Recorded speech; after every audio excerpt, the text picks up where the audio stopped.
Yeah, we back in the game. You heard yesterday was a little rough because my battery died. So now I'm trying to just get my shit situated in my truck. I got so much fucking junk in here I need to clean. I'm gonna clean my truck out today, but I'm getting ready to slide to the gym for my next client.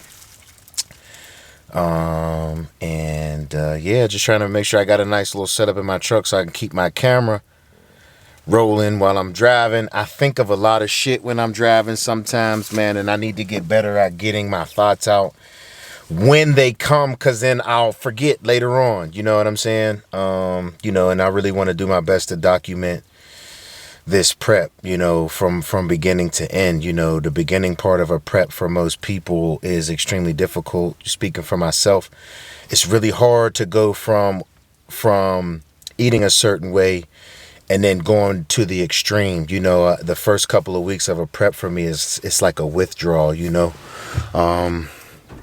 have to be able to understand that now everything is calculated. You can't just eat whatever you want. When I'm in my off season, I give myself a lot of freedom, because I've learned how to not overdo things. But now, that freedom is stripped once I'm in a prep, meaning, I go get gas, right? Let's say I want a bag of potato chips. You know what I'm saying? I can do that in my off season. Now, I don't do that all the time, but when I want some chips, when I want cookies and things like that, I can just eat them. There's nothing preventing me from doing that when I get in a prep that prevents me. You know what I'm saying? Because now I'm getting my body ready for a competition. I'm going to be getting on stage with other professional bodybuilders who take this just as, oh my God. I mean, your confidence level on all spectrums goes up. You start to believe in yourself a lot more than you did previously. You start to understand that technically you just have to really dial in and put in the work at the end of the day. A lot of people want to do things, and then there are people that do the things that other people want to do.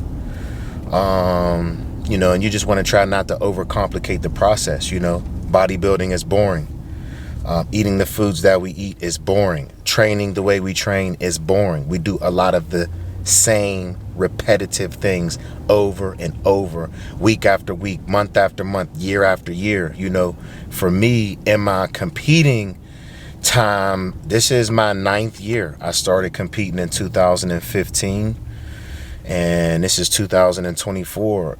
When I started, I never ever thought that I would take it this far, but I also didn't know that I was actually gonna fall in love with the process and actually like competing. It's fun to me because it's a challenge, and I like to be challenged.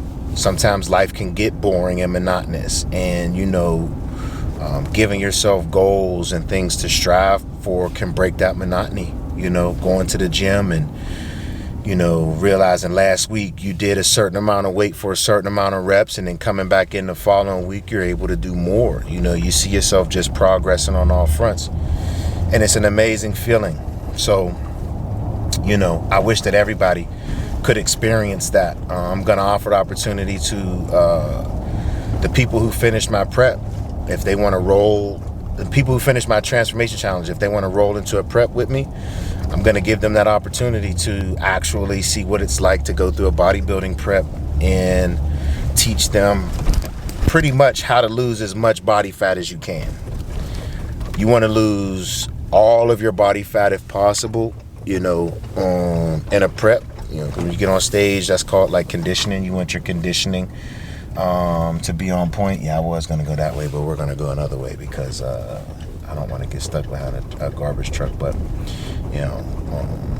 so now we're just gonna ride to the gym. Let's see.